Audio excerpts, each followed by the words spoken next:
ਹਾਂਜੀ, ਤੁਹਾਡੇ ਕੋਲ ਵੀ ਨਵੀਂ ਸਿਟੀ ਹੈ 2022-23 ਮਾਡਲ। ਏਸੀ ਚਲਾਉਂਦੇ ਹੋ ਨਾਲ ਹੀ ਆਵਾਜ਼ ਆਉਂਦੀ ਹੈ ਜਿਵੇਂ ਕੰਪਰੈਸਰ ਟੁੱਟ ਚੱਲਾ। ਉਸ ਦੌਰਾਨ ਤੁਸੀਂ ਕਿਸੇ ਕੋਲ ਵੀ ਜਾਓਗੇ ਉਹ ਜ਼ਿਆਦਾਤਰ ਕਹਿੰਦੇ ਨੇ ਤੁਹਾਡਾ ਕੰਪਰੈਸਰ ਚੇਂਜ ਹੋਏਗਾ। ਇਹ ਖਰਚਾ ਤੁਸੀਂ ਆਪਣਾ ਕੰਪਰੈਸਰ ਚੇਂਜ ਨਹੀਂ ਕਰਵਾਉਣਾ। ਜਿਵੇਂ ਮੇਰੇ ਕੋਲ ਹੈ ਭਾਈ ਪਿਆਰੇ ਆਏ ਨੇ, ਸੇਮ ਪ੍ਰੋਬਲਮ ਸੇਮ ਮਸਲਾ ਕਿ ਏਸੀ ਔਨ ਕਰਦੇ ਨੇ ਤੇ ਕੰਪਰੈਸਰ ਬਹੁਤ ਜ਼ਿਆਦਾ ਆਵਾਜ਼ ਕਰ ਰਿਹਾ। ਕੰਪਰੈਸਰ ਖੋਲ ਕੇ ਸਿਰਫ ਉਹਦਾ ਬੈਰਿੰਗ ਚੇਂਜ ਕੀਤਾ, ਉਹ ਗੱਡੀ ਦਾ ਮਸਲਾ ਹੱਲ ਕੀਤਾ। ਇਹਨਾਂ ਕੋਲ ਪੁੱਛਨੇ ਆ ਕਿ ਇਹਨਾਂ ਦੀ ਗੱਡੀ ਦਾ ਮਸਲਾ ਹੱਲ ਹੋਇਆ ਕਿ ਨਹੀਂ ਹੋਇਆ। ਜੀ ਭਾਈ ਜਾਨ। ਭਾਈ ਜੀ ਨੇ ਸਾਡੀ ਗੱਡੀ ਦਾ ਕੰਪਰੈਸਰ ਆਵਾਜ਼ ਕਰਦਾ ਸੀਗਾ। ਅਸੀਂ ਬੜੇ ਮਿਸਤਰੀਆਂ ਨੂੰ ਵਿਖਾਇਆ ਤੇ ਉਹ ਕਹਿੰਦੇ ਜੀ ਆ ਇੰਜ ਹੋਵੇਗਾ, ਇਹ ਇੰਜ ਹੋਵੇਗਾ।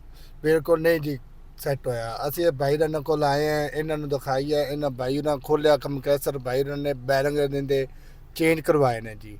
ਚੇਂਜ ਕੀਤੇ ਨੇ, ਹੁਣ ਬਿਲਕੁਲ ਕੋਈ ਆਵਾਜ਼ ਨਹੀਂ, ਬਿਲकुल ਫਿੱਟ ਗੱਡੀ ਚੱਲ ਰਹੀ है। कूलिंग भी सही कर रही है, कोई आवाज़ नहीं।